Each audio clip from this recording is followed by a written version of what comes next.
Good morning, everyone. Today we're checking out a brand new video from Popcross Studios of turning Jurassic World mutants and hybrids into demons. That's right, it's a brand new demon episode, so let's hop in and see who gets Jurassically scaled.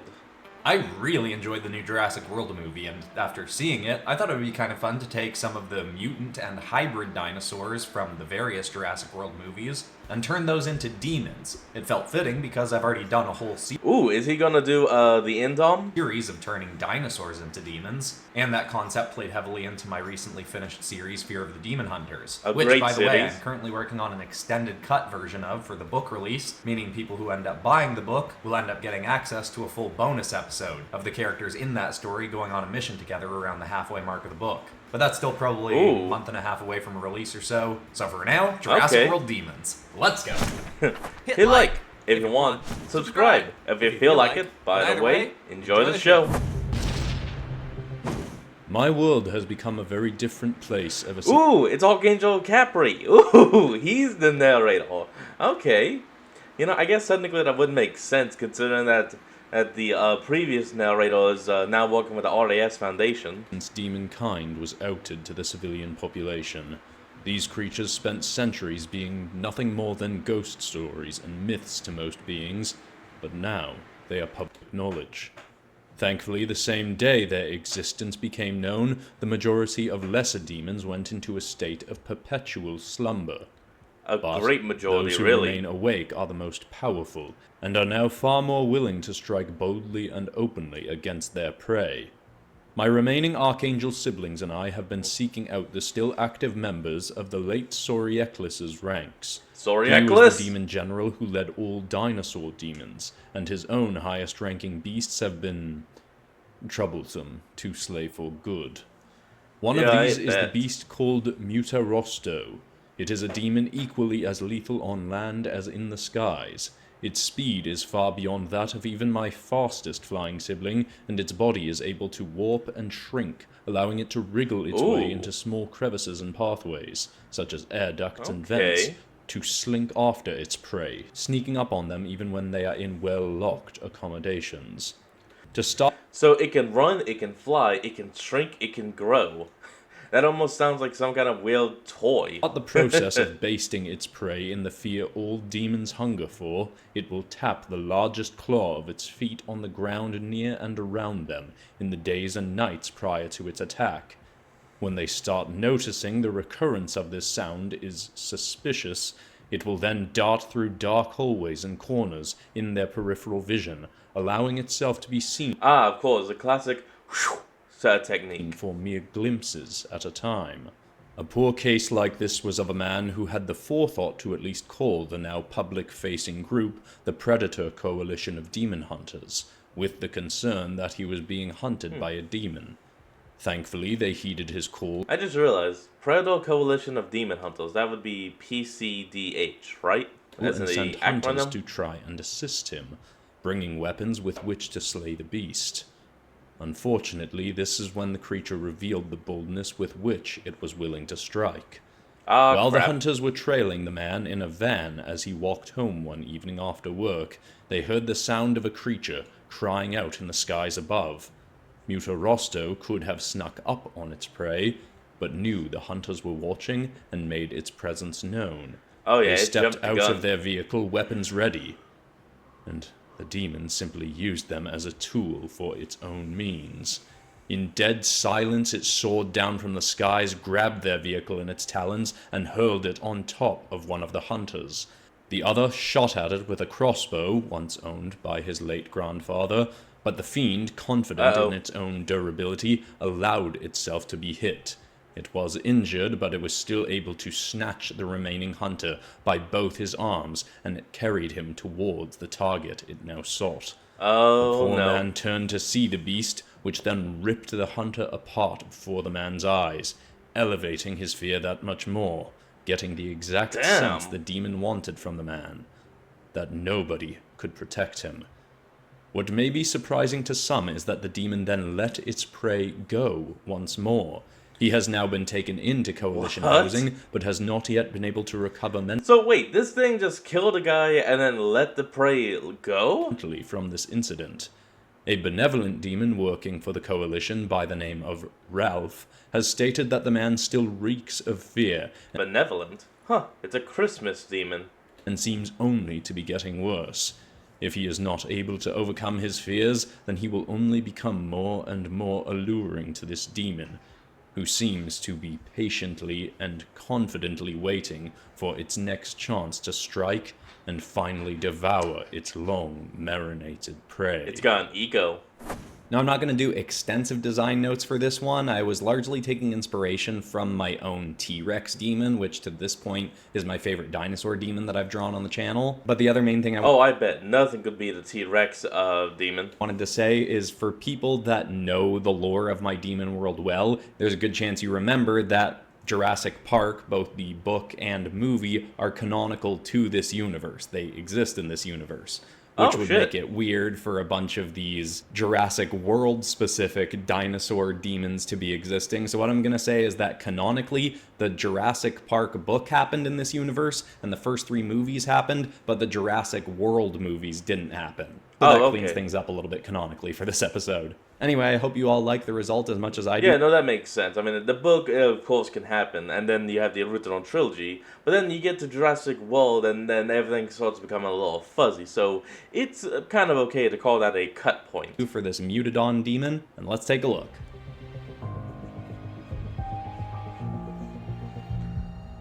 I really like the colors. Black and blue has always been like a really good color scheme. One of many unfortunate the Indoraptor. Side effects of demons becoming public knowledge is that some untrained humans have looked upon these volatile and unpredictable entities as a means to gain financial wealth. Some have even thought to try and tame demons. Alright. Who's got the balls to try to capture one of these things? To do their bidding, or at least now you have no balls. Imprison them for the entertainment of themselves and others. Regardless of the reason, no human untrained by the Coalition, or at least well-versed in methods for slaying and repulsing a demon, should be actively seeking them out. As should be the lesson taken away from the Lockwood Estate massacre.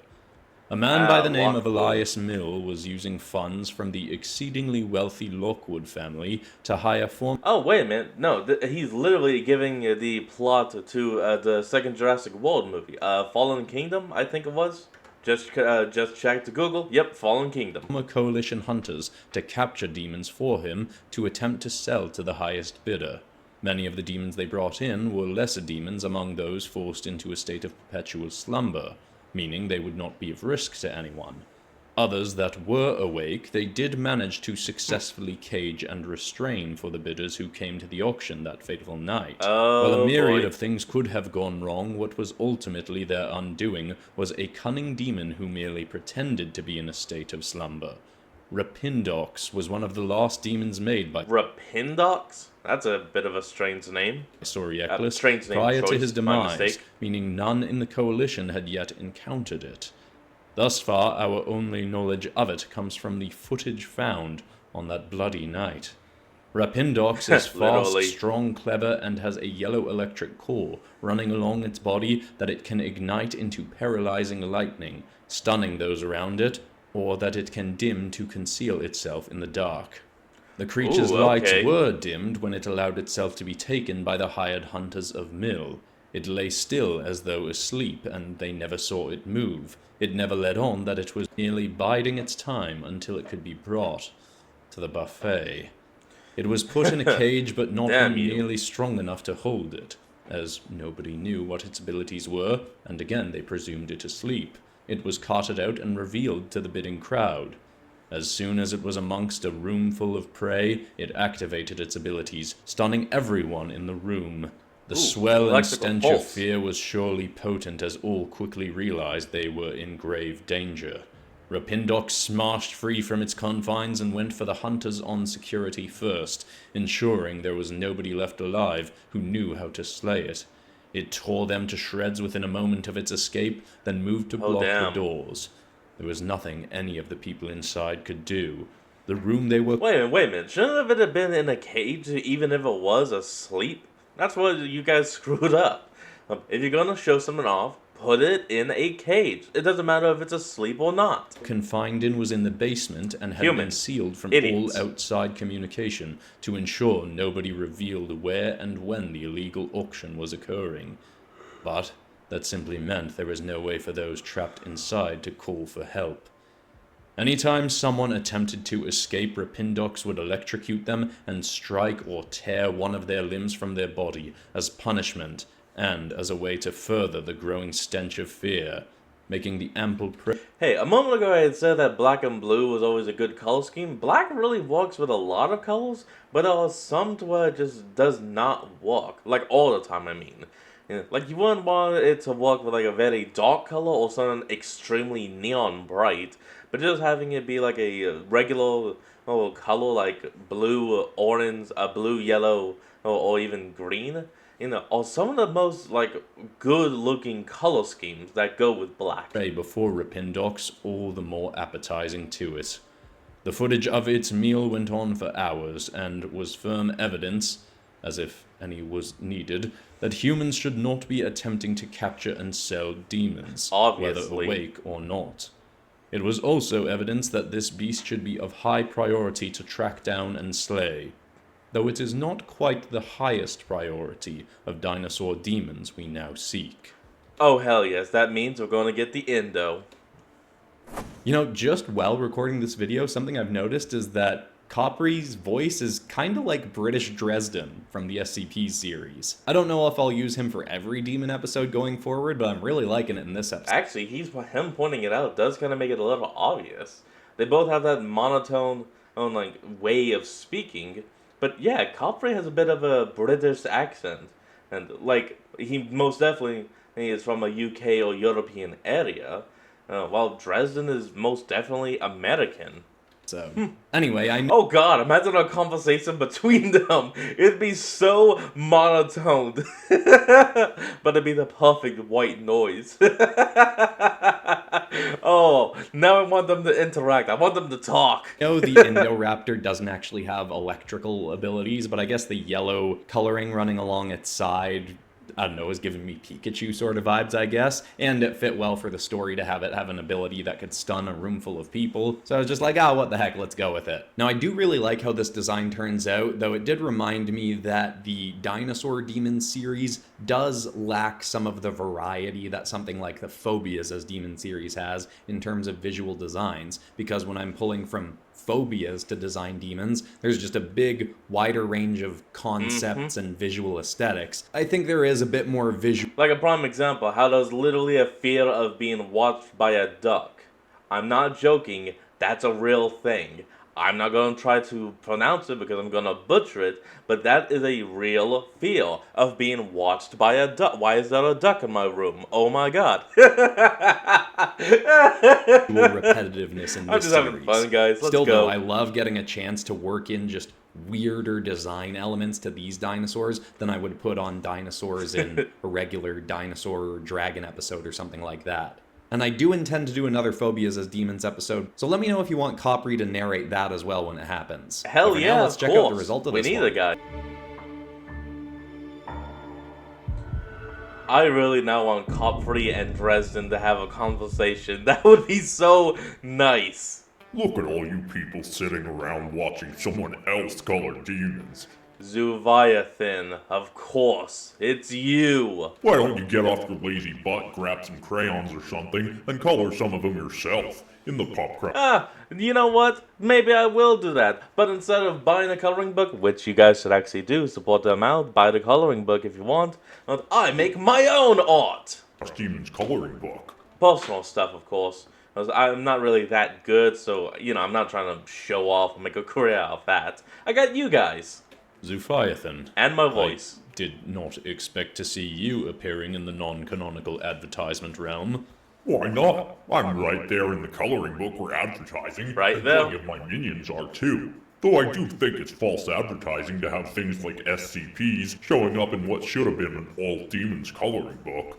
And why aren't I the main image on the cover, huh? Instead of the lead... Because you're not the leader of the Archon demons? Hello? ...of the Archon demons. Are you sure you'd like to disparage the name of an Archon once again, Zuphiathan? Please, what are those genre schlock wannabes gonna do to me now that I'm here? What's that, Chunksy? Think we Archons can't show up in the non-canonical advertisement realm ourselves? I mean, I didn't know, but I kinda hope not. You better not think I'm gonna start bending the knee just because you're here now. Alright, just for that, I'm wrapping this up and taking over this shindig. All you people watching, buy the Demon's coloring book or maybe the Dragon's coloring book, and be sure to leave a review along with an image of the stuff that you've colored in them up on Amazon to possibly get shown off like this drawing right here. But keep in mind, everyone, if I don't see someone coloring me anytime soon, I'm gonna be showing up here again with some stronger words for you folks. Ooh. Maybe more than words if I can find out how to reach through this screen. I don't think... Dude, I can't remember your name. Hold on. You know, I had something to say about Psycho, but because I paused to look up his name to see how to frickin' pronounce it because my brain decided to crap out on me, I don't even remember what I had to say now. Threatening the audience was part of the requirements for the ad read. Oh, now remember. Psycho Peter, like, you're not gonna be able to wrangle all of us. That's millions of people on billions of screens. Today. Didn't need to be. I'm always happy to dole out threats. Now go ahead and get back to some demons far lesser than myself. The dinosaur demon Yes, of greatest... that is the Indominus Rex. concern to us currently is one that may very well be vying for power as the new dinosaur demon general.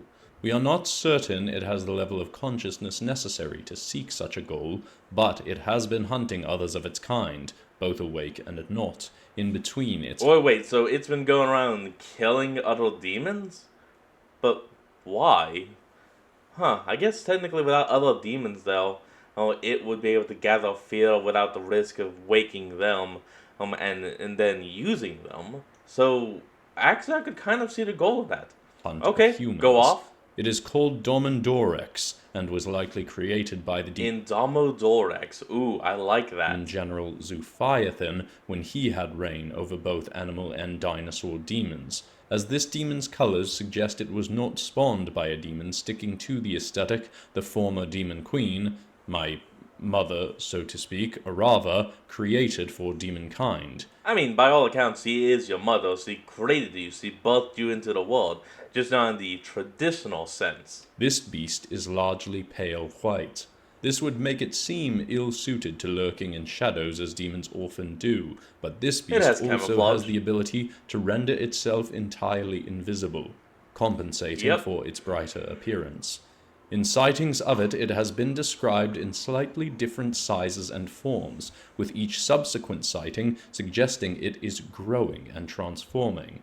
It may very well be absorbing the strength of other dinosaur demons in its hunts, becoming more and more powerful.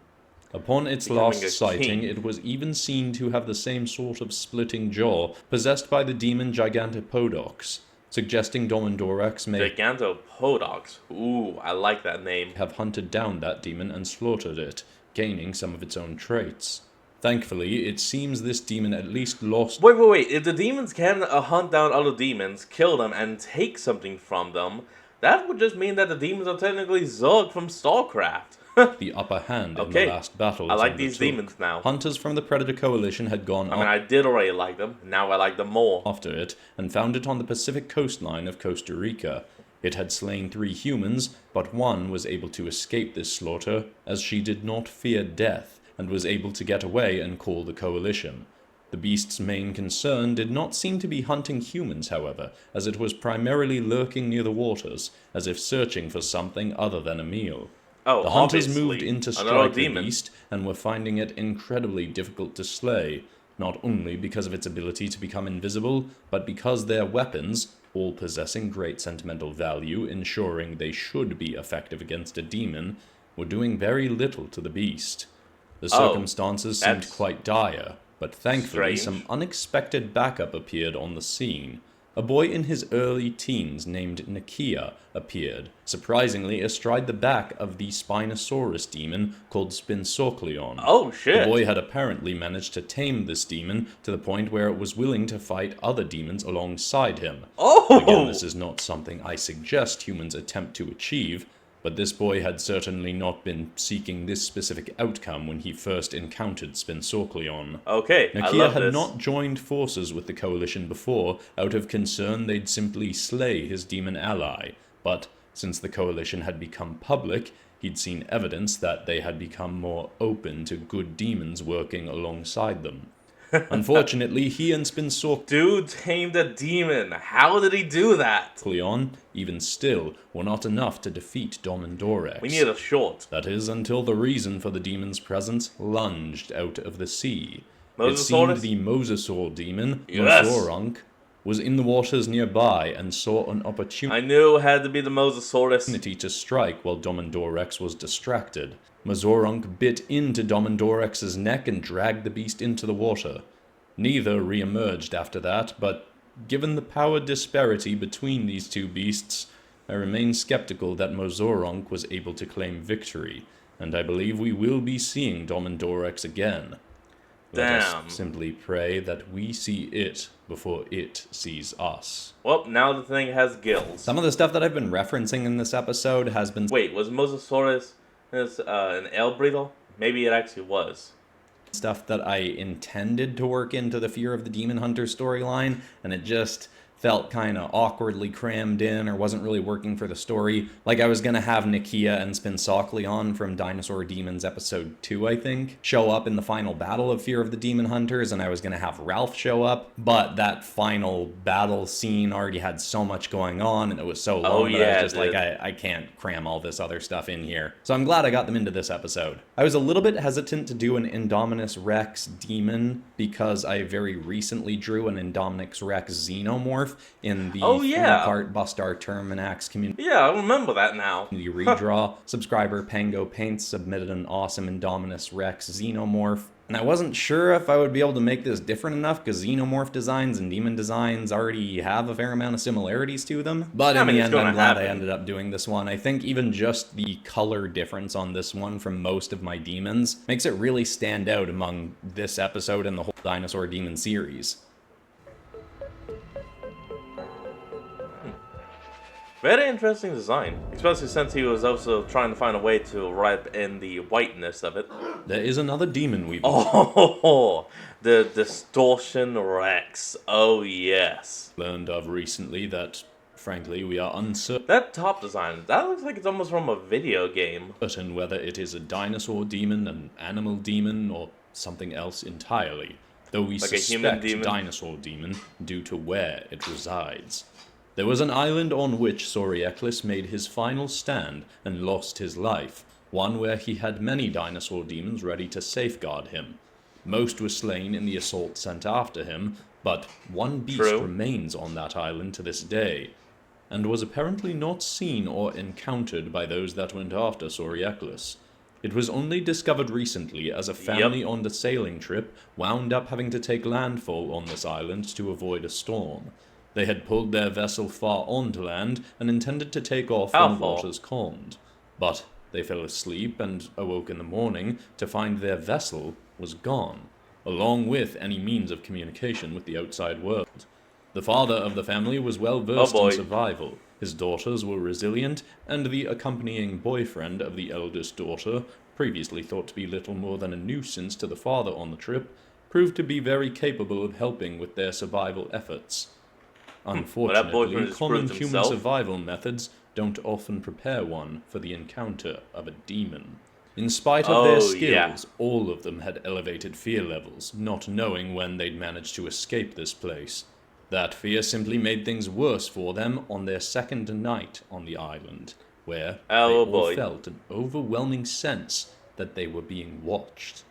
Into the third night, they even saw a strange glowing red mist billowing out of the forest, coming out onto the sands. They had no explanation for this, but none wanted to state what they all feared, that a demon was about. On the fourth night, they were all awakened by the eldest daughter as she was on watch. She pointed to a massive silhouetted figure lurking a short ways inside the tree line. They stared at it from afar, debating whether or not it was simply an odd cropping of trees. Oh, it is not. That is, until the massive eye on the beast's forehead opened. Blinked. Oh, they were being stalked and prepared for consumption. I would have thought blinked, but no. By the demon Distortastor. Okay. The second they saw it, they backed away towards the water, and it started lurking slowly towards them, leaking more glowing red mist out from its form, coating the beach around them, making it harder and harder to see the creature coming. They could soon only... Red mist. The last time we saw a demon with red mist was when Clayton was turned into a demon. And he was the first ever demon of rage, not of fear. So, would that make this some kind of combo demon? Of fear and rage? We hear its thumping footsteps getting closer and closer. They began to all run together down the beach, running faster and faster, nearly circling to the other side of the small island. Unfortunately, it seemed no matter how far they went, the smoke and footsteps got no farther into the distance. Eventually, they were all forced to stop from the youngest daughter's exhaustion. Then, the stomps began getting louder. To the shock of the family, the eldest daughter's boyfriend then ran away from them all, right towards the beast. He screamed for it to come after him, giving them a chance to recover their strength and get away. Seeing this act of heroism and being impressed, but not wanting the young man to lose his own life, the father then did the same thing, running in a different direction, but still towards the demon. What the family did not realize was that these acts of bravery, overcoming the fear of death to try and help others, significantly lessened the stench of fear that the group was giving off, causing the demon to begin retreating, likely hoping to elevate their fears further and devour them on another night. Thankfully, a passing ship spotted the glowing red mist. And that demon is how you failed. Thumbs down. And came to invest. Thumbs up on the artwork, though. Granting the family away off the island and away from the demon. They then reported this case, and hunters have since gone to the island to try and hunt this fiend, but have yet to succeed in drawing it out for long from wherever it hides on the island. It seems disinterested in leaving the isle, and I am grateful for that. But yeah, still, that is good. It must be slain in case any other unsuspecting travelers find themselves in Distortastor's home again. Now, I know the Distortus Rex in the movie didn't actually, shoot out red mist or anything, but I thought since that's an aesthetic that plays heavily into its main appearance in the movie. Oh yeah, like when it first appeared in the trailer, it was in that steam, fog, mist, or whatever. Movie. Which you see in the trailer, people holding up flares, lighting up its face and stuff. I thought that would be a fun thing to work into its actual demon version. I also really love the shape of this one because it feels unique compared to some of the other dinosaur demons. But I do kind of wish I'd textured it a little bit more. This was the first drawing I did, and I think I hadn't quite gotten back into demon texture mode in my mind. So it was a little bit lacking, and I did end up going in and retexturing its arms to make them a little bit more detailed and adding a little bit more to its head, and I think that definitely does help, but I think if I'd thought it through a little bit more from the beginning, it could have elevated this one a little bit more. Still, I'm quite happy with it, and I hope you all like it too, so let's check it out. Yeah, that's a saying I like to use when it comes to artwork. It can always be better. It can never be worse, it can always be better. If you enjoyed this, I recommend checking out the compilation of most of my previous Dinosaur Demons episodes. I'll have it linked in the cards in the description, or if you want a more long-form story set in the world of my demon episodes, you could check out Fear of the Demon Hunters, which heavily revolves around a girl named Vivian Zabraya, who uses a demonic artifact that allows... You can check out his telling of Fear of the Demon Hunters, or you can watch my reaction to Fear of the Demon Hunters. Allows her to channel the bodies and abilities of other demons to fight back against the other demons. Either way, again, linked in the description. But besides that, that's all for today, except of course for ending this video on some kind of positive or inspiring note. And the thought I want to leave people with today is a quote I read yesterday from Donald Glover that I just, it's similar to something I've said before, but I really enjoyed the way he put it. Nobody on their deathbed is going to look back and say, "Thank God I avoided being cringe." If you want to be some sort of artist or entertainer, you're just going to have to accept the fact that no matter how good you get or how funny you are, if you're putting stuff out there, somebody is going to consider it cringe. You can't let that stop you from putting out. There's always going to be that one. I hope that's inspiring. I love you all, and I'll see you all in the next episode on Friday. Alright everyone, that's going to be the end to today's video, and I hope you all enjoyed. Remember to like, comment, and subscribe for more. Link to the original will be in the description below, and I'll see all of y'all next time when we flick back on. Till then, this is Fox, signing out. Peace.